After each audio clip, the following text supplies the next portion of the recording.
안녕하세요. 한창원 변호사입니다. 오늘 말씀드릴 내용은 변호사가 있어도 정확히 확인해야 할 사항입니다.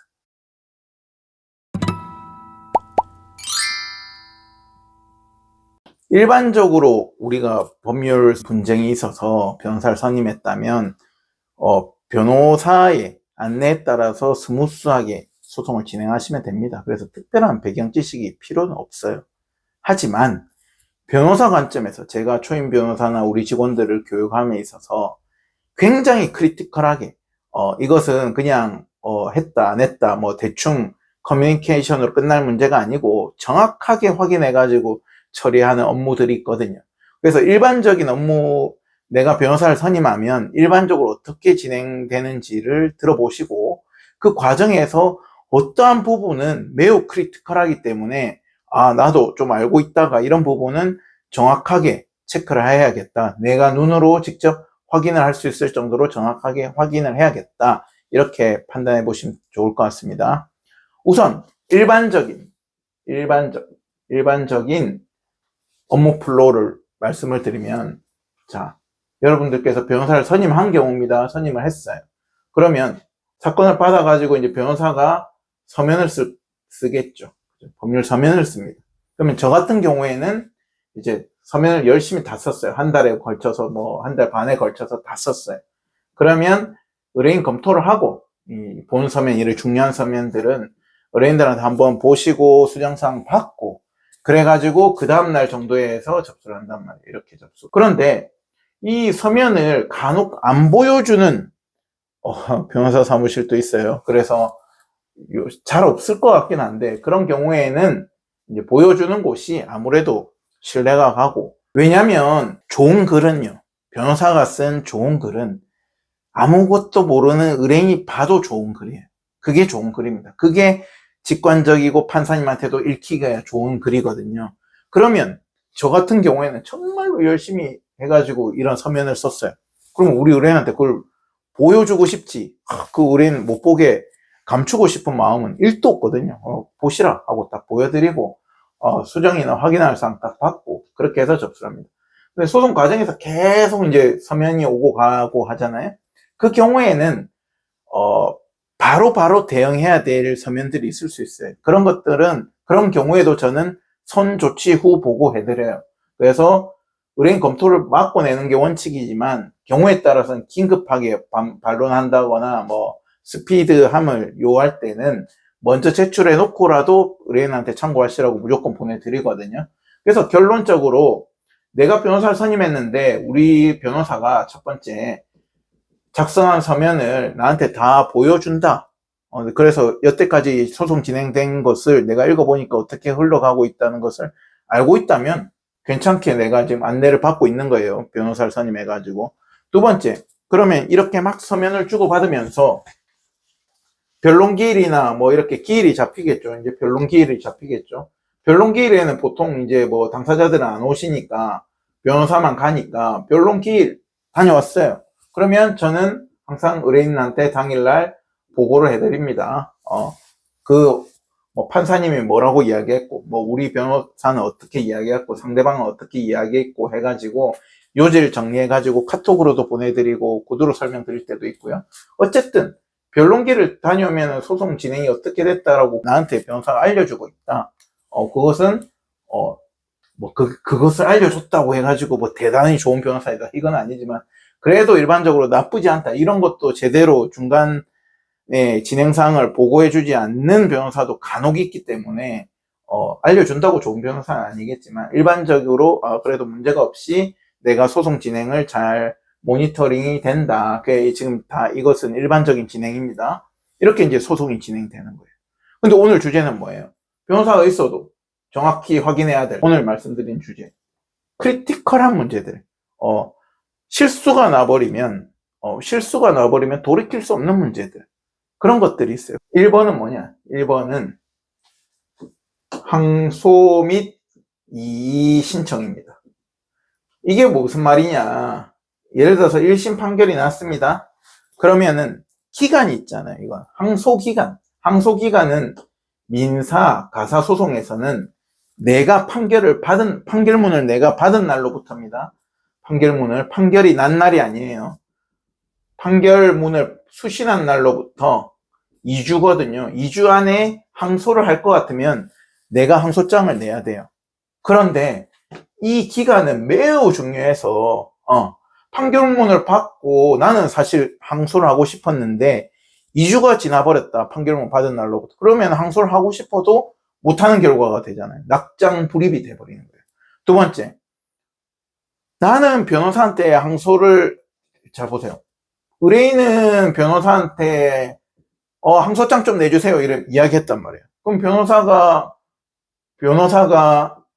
예 해놓고 실수는 여러 가지 요인을 알 수 있어요.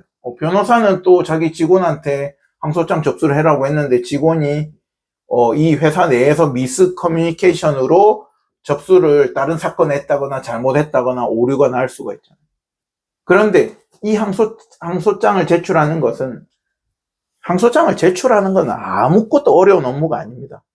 불복합니다, 항소합니다만 내면 되기 때문에. 하지만 그 제출 행위 자체는 기한이 정함이 있는 것이고 기한이 정함이 지나면은 돌이킬 수 없는 문제로 가기 때문에 항소장 제출은 반드시 눈으로 확인해요. 예를 들어서 저희 회사에서는 어떻게 하느냐. 의뢰인께서 저한테 항소장 제출해 주세요 하면 제가 뭐라고 말씀드리냐면 예, 제출해 드릴게요 하면서 제가 항소장 오늘 제출하고 제출했다고 다시 확인 보고를 드릴 겁니다. 그거까지 좀 확인을 해주세요. 제가 이렇게 말씀을 꼭 드려요. 그렇게 드려놓고 제가 우리 직원한테 그러면 홍길동 사건은 항소장을 제출해라 고 우리 직원이 구두로 항소장 변호사님 제출했습니다. 이렇게 말하는 걸로 끝나는 게 아니에요. 항소장은 저희 회사 같은 경우에는 직원한테 다른 서류는 제출을 해라고 하면 끝이지만 항소장은 제출하면 그 사건 진행 그것을 캡처해가지고 저한테 카톡 보고해라라고 하거든. 그래서 제가 일단 변호사가 눈으로 확인합니다. 눈으로 확인한 그 캡처 항소장 제출된 것을 다시 사건 진행표를 의뢰인한테 보내드리면서 아까 요청하신 항소장 접수되었습니다. 이렇게 안내를 하고 끝나거든요. 그래서 저는 이게 사고가 안 나게끔 무조건 이렇게 프로시저를 만들어 놓은 거예요. 이중으로. 항소장 제출이라는 거는 아주 어렵지가 않지만 이게 이 의뢰인이 변호사한테 항소장 제출해 주세요 하는 말이 변호사 입장에서는 현장에 재판 업무 중일 수도 있고 운전 중일 수도 있고 굉장히 순간적으로 이제 이루어질 수도 있는 부분이거든요. 그런데 변호사가 그걸 깜빡해버리고 의뢰인이 확인을 안 해버린다면 또 내지는 변호사는 시켰는데 직원이 미스 커뮤니케이션을 일으키면은 누구든지 실수는 할 수 있습니다. 실수는 할 수 있지만은 이런 업무에서는 그죠? 항소장 제출하는 업무에서는 실수가 나면 안 되기 때문에 제가 의뢰인한테도 이중으로 제출하고 보고를 드리겠습니다. 확인해 주세요. 말씀드리고 우리 직원한테도 캡처해가지고 2중, 3중으로 해서 다 눈으로 보여드린단 말이에요. 그래서 깔끔하게 처리를 한다. 그리고 이 항소도 그렇고 이혼 소송이든 민사 소송을 하시다 보면 중간에 화해 공고라든지 강제 조정이 이루어질 수가 있거든요. 그런 뭐냐면은 중간에 판사님이 화해 공고나 강제 조정으로 내가 판사가 생각했을 때는 이 정도 내용으로 서로가 합의 보고 정리하시는 것이 좋겠다라는 판사의 안을 저희한테 보낸단 말이에요. 근데 그 화해 공고나 강제 조정이 무서운 게 뭐냐면 이 항소처럼 받은 날로부터 이의 신청을 안 내면은 이 일을 하고 싶었을 때 이야기입니다. 이 일을 하고 싶은데 그 2주를 도과시켰다. 이것도 마찬가지로 받은 날로부터 2주 안에 이의가 있는 경우에는 이의 신청을 내야지만 그 판사에 제안하는 안이 없었던 게 되고 다시 재판이 진행되는 거거든요. 그런데 의뢰인은 이의 신청, 이거 변호사님 나 못 받아들이겠다. 이의 신청 해달라고 했는데 똑같은 플로우로 실수가 나버리면 원하지 않는 내가 받아들이고 싶지 않은 안으로 확정돼 버릴 수 있어요. 판결문하고 동일하거든. 그리고 이렇게 확정돼 버리면은 이것은 항소도 안 된단 말이에요. 그러니까 변호사 입장에서는 이렇게 화해 공고나 강제 조정이 들어오면 굉장히 날이 서 있어요. 날이 서 있고 정확하게 처리하려고 하고. 그리고 여기서 2주라고 말씀드리고, 뭐 2주가 뭐 초일 산입이네 불산입이다 하는데, 저는 날짜를 꽉 채운 2주에 이 신청을 절대로 안 됩니다. 항소도 날짜 뭐 계산해가지고 뭐 이렇게 처리 안 해요. 그래서 2주라고 하면 14일이라고 가정했을 때 한 10일 정도 안에는 의뢰인한테 항소를 할 건지 말 건지, 이 신청을 넣을 건지 말 건지 다 확인하고, 안 하면 항소도 안 하면 안 하는 거고, 이신도 안 하면 안 하는 거지, 그것을 결과적으로 깔끔하게 2중 3중 확인해 가지고 처리를 한다. 그리고 이 신청 기간이, 항소 기간이 2주라고 해가지고 뭐 14일을 채우지 않는다. 그리고 형사 사건에서는 조금 다릅니다. 항소 기간이. 형사 사건은 판결문을 받은 날이 아니고 판사가 선고를 한 날 기준으로 일주일이에요.